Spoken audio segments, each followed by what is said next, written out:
যেহেতু তেখেতে ইয়াত MLA হৈ গ'ল, বিধায়ক হৈ গৈছে, বিধায়ক হোৱাৰ পাছত ৰাজ্যসভাৰ মানে MPও এতিয়াও আছে বৰ্তমান, আৰু লোকসভাৰো সাংসদ হৈ গ'ল, মন্ত্ৰী হৈ গ'ল। তাৰপিছত আকৌ যদি বেক হয়, এইটো আমাৰ কাৰণে দুৰ্ভাগ্য। আমাৰ কাৰণে দুৰ্ভাগ্য। আমি যিজন ব্যক্তিক আমি ওপৰলৈ নিয়াৰ চেষ্টা কৰিছোঁ, আৰু তললৈ নামি আহিলেতো আমাৰ কাৰ্যকৰ্তা, আমাৰ নিচিনা কাৰ্যকৰ্তা মনত আঘাত হ'ব, এইটো খাটাং যে ৰাইজৰ সেৱা কৰিবৰ কাৰণে। আজি ৰাইজৰ সেৱা কৰিবৰ কাৰণে যদি সুবিধা দিয়ে দলে, নিশ্চয় আমি কৰিম। কিন্তু তাৰ পৰিৱৰ্তে যদি চাহ জনগোষ্ঠীৰ বোলে মাত্ৰ দুজনেই মানুহ আছে গোটেই হেৰিটোত, সমষ্টিটোত, তেনেকুৱা কোনো কথা নাই।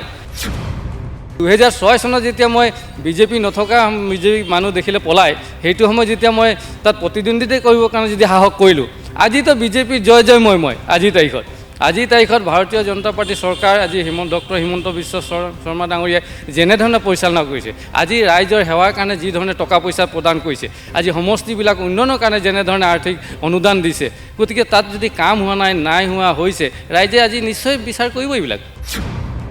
মই বেয়া দিনত মই প্ৰাৰ্থিত্ব পাইছিলোঁ, ভাল দিনত মই কোনোদিন প্ৰাৰ্থিত্ব বিচৰা নাছিলোঁ। আজি টেঙাখাত অঞ্চলৰ এজন সন্তান হিচাপে আজি তাৰিখত নিজকে গৌৰৱ কৰিছোঁ। টিকেট পাওঁ নেপাওঁ পিছৰ কথা, ৰাইজৰ মাজত সোমাবলৈ সুবিধা পাইছোঁ, আৰু সেয়ে মই ভাল লাগিছে এইকাৰণে যে যদি দলে যদি মোক প্ৰাৰ্থিত্ব দিয়ে, মই ভাবিছোঁ টেঙাখাটৰ যথেষ্টখিনি পৰিৱৰ্তন আনিবৰ কাৰণে আমি চেষ্টা কৰিম। ইতিমধ্যে 2026 চনৰ বিধানসভা নিৰ্বাচন সমাগত। তেৰছ গোৱালা বিধায়ক, তেৰছ গোৱালা দুলীয়াজান বিধানসভা সমষ্টিৰ দুটা কাৰ্যকালৰ বিধায়ক, আৰু তেৰছ গোৱালাই বাৰে বাৰে নিজেই দাম্ভিকতাৰে কয় যে দুলীয়াজান বিধানসভা সমষ্টিত তেৰছ গোৱালাৰ বিৰুদ্ধে এজনো চাহ জনগোষ্ঠীৰ নেতা বৰ্তমান মুহূৰ্তত দুলীয়াজানত সৃষ্টি হোৱা নাই, যাৰ কাৰণে একক আৰু অনন্য বুলি নিজকে দাবী কৰিব বিচাৰে। শেহতীয়াভাৱে দেখা গৈছিল যে তেৰছ গোৱালাক ৰুধিবৰ কাৰণে ইতিমধ্যে এজন চাহ জনগোষ্ঠীয় নেতা ৰবি বাৰ্লা ডাঙৰীয়া ইতিমধ্যে প্ৰস্তুত হৈছে।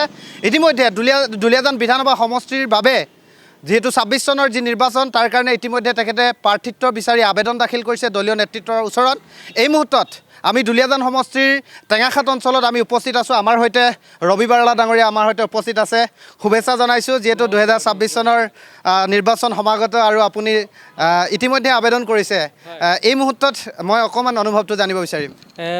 মোক ভাল লাগিছে এইকাৰণে যে মই ভাৰতীয় জনতা পাৰ্টীৰ বহুত পুৰণি কাৰ্যকৰ্তা হিচাপে মই বেয়া দিনত মই প্ৰাৰ্থিত্ব পাইছিলোঁ, ভাল দিনত মই কোনোদিন প্ৰাৰ্থিত্ব বিচৰা নাছিলোঁ। আজি টেঙাখাত অঞ্চলৰ এজন সন্তান হিচাপে আজি তাৰিখত নিজকে গৌৰৱ কৰিছোঁ। টিকেট পাওঁ নেপাওঁ পিছৰ কথা, ৰাইজৰ মাজত সোমাবলৈ সুবিধা পাইছোঁ, আৰু সেয়ে মই ভাল লাগিছে এইকাৰণে যে যদি দলে যদি মোক প্ৰাৰ্থিত্ব দিয়ে, মই ভাবিছোঁ টেঙাখাটৰ যথেষ্টখিনি পৰিৱৰ্তন আনিবৰ কাৰণে আমি চেষ্টা কৰিম। মই দেখা যায় যে এতিয়া বিধায়ক তেৰছ গোৱালাৰ যিবিলাক আচলতে যিহেতু আপোনাৰ প্ৰতিদ্বন্দ্বী হ'ব, কাৰণ তেওঁ টিকেট বিচাৰিছে, আপুনি বিধায়ক তেৰছ গোৱালাৰ যিটো 10টা বছৰৰ যিটো খতিয়ান যদি আমি চাওঁ, দুলীয়াজানৰ যিমান উন্নয়ন বুলি আমি দেখা নাই, কিন্তু তাৰ পৰিৱৰ্তে কিন্তু বিধায়কজনৰ সম্পত্তিৰ তালিকাখন কিন্তু বহুত দীঘলীয়া হৈ গ'ল। আপোনালোক কেনেধৰণে চায়, যিহেতু আপোনালোক কাৰ্যকৰ্তা আছিল আৰু আপোনালোকে কাম কৰিছিল দলৰ কাৰণে, আৰু দলৰ কাৰণে কাম কৰাৰ পিছত বিধায়ক তেৰছ গোৱালাৰ সম্পত্তি যদি তেখেতে 50 লাখ টকা ঋণ লৈছে, কিন্তু তাৰ পৰিৱৰ্তে দেখা গৈছে 30 কোটিতকৈ অধিক তেখেতৰ আনুমানিক সম্পত্তি হ'ব। এই ক্ষেত্ৰত আপোনালোকে কেনেধৰণে চায় এজন কাৰ্যকৰ্তা হিচাপে? দুৰ্ভাগ্য বুলি কৈছোঁ, নে সৌভাগ্য ময়ো ক'ব পৰা নাই। ইতিমধ্যে আপোনালোকৰ বাতৰিৰ যোগেদি হওক বা অন্যান্য প্ৰচাৰ মাধ্যমৰ যোগেদি যথেষ্ট কথাখিনি ভাইৰেল হৈছে, আৰু এইটোত যথেষ্ট দলকো ক্ষতি কৰিছে। এই কথা নহয় যে কৰা নাই বুলি। আমি নিশ্চয় ক'ব পৰা নাই যে তেখেতৰ ক'ত ক'ত সম্পত্তি আছে, কেনেকৈ আছে, এইটো ৰাইজে বিচাৰ কৰিব। ৰাইজে নিশ্চয় তেখেতৰ সম্পত্তি সম্পৰ্কে কথাবিলাক ক'ব। আৰু কিন্তু মই ভাবিছোঁ যে আমি ৰাইজৰ সেৱাৰ কাৰণে যেতিয়া উৎসৰ্গিত আজিৰ তাৰিখতো ভাৰতীয় জনতা পাৰ্টি হৈ আমি কাৰ্যকৰ্তা হিচাপে কাম কৰি আছোঁ, আৰু ভৱিষ্যতো কৰি যাম। কিন্তু তেনে ক্ষেত্ৰত আজি আমি এটা চোৱা দৰকাৰ আছে, ৰাইজৰ উন্নয়নতকৈ যদি মোৰে বেছি উন্নয়ন হয়, তেতিয়াহ'লেতো ৰাইজে ক'বলৈ বাধ্য হয়, আৰু ক'বলৈ ৰাস্তাটো আমি দি দিয়া হয়। আৰু সেইকাৰণে মই ভাবিছোঁ যে তেখেতৰ যি সম্পত্তিৰ তালিকা প্ৰকাশ হৈছে, এই ক্ষেত্ৰত তেখেতে নিশ্চয় মতামত আগবঢ়াওক, তেখেতৰ কথাবিলাক ক'ব যে তেখেতৰ সেইবিলাক মতাদৰ্শ কিহৰ কাৰণে তেখেত কৰিছে, কি নাই।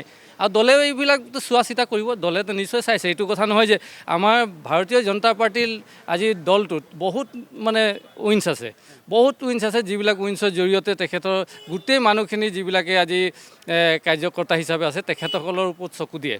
চকু দিয়ে আৰু তেখেত ভৱিষ্যত যাতে এই দলটো যাতে সক্ৰিয় কৰি ৰাখিব পৰা যায়, সাংগঠনিক দিশটো যদি শক্তিশালী কৰি ৰাখিব পৰা যায়, তেখেতসকলে চিন্তা চৰ্চা কৰে। আজিৰ তাৰিখত মই আশা ৰাখিছোঁ যে তেখেতসকলে নিশ্চয় চাইছে, বুজিছে তেখেতসকলে ক'ত কি হৈছে কি নাই হোৱা, গোটেই কথাখিনি বিতংভাৱে তেখেতসকলে চিন্তা চৰ্চা কৰিছে বুলি মোৰ এটা আশা আছে।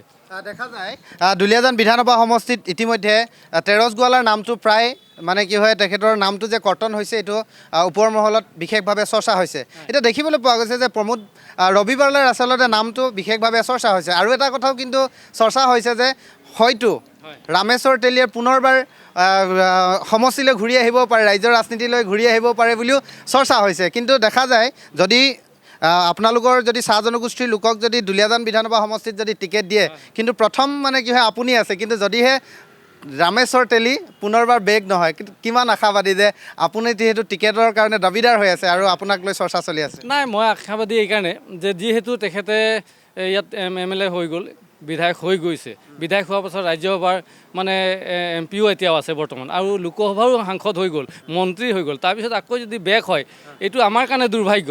আমাৰ কাৰণে দুৰ্ভাগ্য। আমি যিজন ব্যক্তিক আমি ওপৰলৈ নিয়াৰ চেষ্টা কৰিছোঁ, আৰু তললৈ নামি আহিলেতো আমাৰ কাৰ্যকৰ্তা, আমাৰ নিচিনা কাৰ্যকৰ্তা মনত আঘাত হ'ব, এইটো খাটাং। কিন্তু কাৰণ আমি আজি ইচ্ছা প্ৰকাশ কৰিছোঁ, আজি আমাৰ এটা ইচ্ছা আছে যে ৰাইজৰ সেৱা কৰিবৰ কাৰণে। আজি ৰাইজৰ সেৱা কৰিবৰ কাৰণে যদি সুবিধা দিয়ে দলে, নিশ্চয় আমি কৰিম। কিন্তু তাৰ পৰিৱৰ্তে যদি চাহ জনগোষ্ঠীৰ বোলে মাত্ৰ দুজনেই মানুহ আছে গোটেই হেৰিটোত, সমষ্টিটোত, তেনেকুৱা কোনো কথা নাই। আজি আমি নিজেই দাবী কৰিব পাৰোঁ, আজি একদম স্পষ্টকৈ কৈছোঁ, আমাৰ যোগ্যতা আছে, মানে সম্পূৰ্ণৰূপে যোগ্যতা আজি আছে এজন বিধায়ক হিচাপে এই সমষ্টিটোক পৰিচালনা কৰাত, চলাই নিব পৰা। আৰু মই নিজকে দাবী কৰিছোঁ আজি, কাৰণ 2006 চনত যেতিয়া মই বিজেপি নথকা বিজেপি মানুহ দেখিলে পলাই, সেইটো সময়ত যেতিয়া মই তাত প্ৰতিদ্বন্দ্বিতা কৰিবৰ কাৰণে যদি সাহস কৰিলোঁ, আজিতো বিজেপিৰ জয় জয়ময়। আজিৰ তাৰিখত ভাৰতীয় জনতা পাৰ্টী চৰকাৰ, আজি ডক্টৰ হিমন্ত বিশ্ব শৰ্মা ডাঙৰীয়াই যেনেধৰণে পৰিচালনা কৰিছে, আজি ৰাইজৰ সেৱাৰ কাৰণে যিধৰণে টকা পইচা প্ৰদান কৰিছে, আজি সমষ্টিবিলাক উন্নয়নৰ কাৰণে যেনেধৰণে আৰ্থিক অনুদান দিছে, গতিকে তাত যদি কাম হোৱা নাই হোৱা হৈছে, ৰাইজে আজি নিশ্চয় বিচাৰ কৰিব এইবিলাক। শেষ প্ৰশ্ন, দেখা যায় যে বিধায়ক তেৰছ গোৱালাই নিজৰ চকীখন ৰক্ষা কৰিবৰ কাৰণে এতিয়া কিন্তু ট্ৰাম্প কাৰ্ড, তেখেতে বাগান অঞ্চলত গৈ তেখেতৰ এতিয়া বৰ্তমান মুহূৰ্তত কোনো বেলেগ ইছ্যু নাই, এই মুহূৰ্তত অকল বাগানে ঘূৰিছে। কিন্তু আপুনি এইটো কৰা নাই, কাৰণ দুলীয়াজান সমষ্টিত অকল চাহ জনগোষ্ঠীৰ লোকেই নাই। এতিয়া তেখেতে পোনপটীয়াকৈ তেখেতৰ এজেণ্ডা লৈ সংগঠনবিলাকক ব্যৱহাৰ কৰিছে। শেহতীয়াকৈ জাতীয় মহাসভা, যিহেতু আপোনাৰ চাহ জনগোষ্ঠীৰ জাতীয় মহাসভাক পোনপটীয়াকৈ কৈছে যে তেৰছ গোৱালা নিজেই সেইখন সমিতিৰ সভাপতি, আৰু তেৰছ গোৱালাই কৈছে যে 29টা ছিট দিব লাগে, আৰু তাতে মানে কি হয়, চিটিং MLAক মানে কি হয়, কোনো ধৰণৰ টিকেট কৰ্তন কৰিব পৰা নালাগে বুলি কৈছে। কিন্তু তেওঁ নিজে থকা সভাপতি সমিতিখনে কৰিছে, আপুনি কিন্তু কৰা নাই। আপুনিওতো মই কি হ'ল, মই আছুৰপুৰ আহা, মই আপোনালোক জানে সদৌ অসম ছাত্ৰ সন্থা, মই টেঙাখাত আঞ্চলিক ছাত্ৰ সন্থাৰ বিষয়ববীয়া আছিলোঁ। তাৰপিছত আৰ্টছত গৈছোঁ মোৰ ইয়াত, তাৰপিছত মই জাতীয় মহাসভা গঠন কৰাত মই নিজেই মোৰ সভাপতিত্বত জাতীয় মহাসভা গঠন হৈছে, মোৰ সভাপতিত্বত মই যিটো গঠন কৰিছোঁ জাতীয় মহাসভা, আৰু অন্যান্য সংগঠনবিলাকৰ লগতো মই বহুত জড়িত। মই 36 জনজাতি পৰিষদ আজি জেনেৰেল ছেক্ৰেটাৰী, মই ক'ব পাৰিলোঁ হ'লে, কিন্তু মই সেই সমাজবিলাকক ব্যৱহাৰ কৰি মই আজি ৰাজনীতি কৰিবলৈ যোৱা নাই। কাৰণ মই মানুহ হিচাপে, মই এই অঞ্চলৰ ব্যক্তি হিচাপে, মোৰ ব্যক্তিত্ব কিমান কি আছে মোক মানুহে জানে। আজি মই অন্যান্য জাতি জনগোষ্ঠী সকলোকে লৈ মই আজি দল কৰিব লাগিব। এইটো নহয় যে অকল চাহ জনগোষ্ঠী বা অকল আহোমক লৈ, অকল কছাৰীক লৈ, এনেকুৱা বুলি কথা নাই। আজি ৰাজনীতি কৰিব আহিছোঁ আমি সমন্বয় এটা সৃষ্টি কৰাৰ কাৰণে, নহয় জানো, সৰ্বাংগীন উন্নয়নৰ কাৰণে চিন্তা কৰিম। যে অকল বাগানৰ মানুহ উন্নতি হ'লে যে আমুকাখিনি উন্নতি কৰিব নালাগে, এনেকুৱা কথা নাই। আৰু কোনোবাই যদি তেনেকুৱা ট্ৰাম্প কাৰ্ড যদি ব্যৱহাৰ কৰিব, তেতিয়াহ'লে এইটো হয়তো ৰাইজৰ মাজত বিৰূপ প্ৰতিক্ৰিয়াৰ সৃষ্টি হ'ব। এইটো এটা আমাৰ বৃহত্তৰ অসমীয়া জাতি গঠন প্ৰক্ৰিয়াৰ কাৰণে এইটো বৰ শুভ লক্ষণ নহ'ব তাৰমানে। আৰু মোৰ বিশ্বাস, আৰু মই বিশ্বাস কৰোঁ কাৰণে আজি মই আছুৰ পৰা আহি আৰ্টছা কৰিলোঁ, আৰ্টছাৰ পৰা আহি আজি অন্যান্য সংগঠনবিলাকত জড়িত আছোঁ। আজি জাতীয় সন্মিলনী নামৰ সংগঠনটো মোৰ চেয়াৰমেন ডিব্ৰুগড় জিলা, মই ব্যৱহাৰ কৰিছোঁ, নাই কৰা। মই ক'তো বাগানত কোৱা নাই, আজিৰ তাৰিখত গৈ কোনো বাগানত গৈ কোৱা নাই, মই জাতিগত এই কথাটো মই কোৱা নাই, আৰু মই ভৱিষ্যতো নকওঁ। মই পাৰ্টীক এটাই কথা কৈছোঁ, দলক এটাই কথা কৈছোঁ, মই যদি উপযুক্ত হয় মোক প্ৰাৰ্থিত্ব দিয়াৰ ব্যৱস্থাটো কৰক। মই ইমান কথাখিনি কৈছোঁ। শেষ প্ৰশ্ন, কেনেকুৱা ধৰণৰ প্ৰস্তুতি কেনেধৰণৰ চলিছে, আৰু 2-এদিনৰ ভিতৰতে আপোনালোকৰ তালিকা প্ৰকাশ পাব? হয়, মই আশা ৰাখিছোঁ এবাৰ দলৰ ওচৰত মানে নিশ্চয় মই আবেদন কৰিছোঁ, আৰু তেখেতসকলৰ প্ৰতি মোৰ ভৰসা আছে, দলৰ হাইকমাণ্ডৰ ওচৰত ভৰসা আছে, আৰু মই আশা ৰাখিছোঁ যে মোক প্ৰাৰ্থিত্ব দিয়াৰ ব্যৱস্থা কৰিব। যদি চাহ জনগোষ্ঠী প্ৰাৰ্থিত্ব দিয়ে, তেতিয়াহ'লে পৰিৱৰ্তন আমি বিচাৰিছোঁ, নতুনত্বক দিয়াৰ ব্যৱস্থা কৰক, এইটোৱে মই কামনা কৰিছোঁ। ধন্যবাদ জনাইছোঁ, শুভেচ্ছা জনাইছোঁ। নমস্কাৰ। সকলোকে আপোনালোককো মোৰ কথা মনৰ কথাখিনি ক'বৰ কাৰণে সুবিধা দিয়াৰ কাৰণে মই আজি আপোনালোকৰ নিউজ টাইমৰ সকলো কৰ্মকৰ্তালৈ মোৰ কৃতজ্ঞতা আৰু ধন্যবাদ। আৰু আপোনালোকৰ আশীৰ্বাদ লাগিব, সহযোগ লাগিব। নিশ্চয় আমি টেঙাখাত অঞ্চলৰ এজন বাসিন্দা হিচাপে আমি যোগেন হাজৰিকাৰ পাছত আজি ওলাই আহিছোঁ গোটেইখিনি একদম অন্তৰৰ সৈতে ওলাই আহিছোঁ। এইটো নহয়, সকলো দল সংগঠন চবেই ওলাই আহিছোঁ। আমাক লাগে, মুঠতে লাগে, চিধা কথা।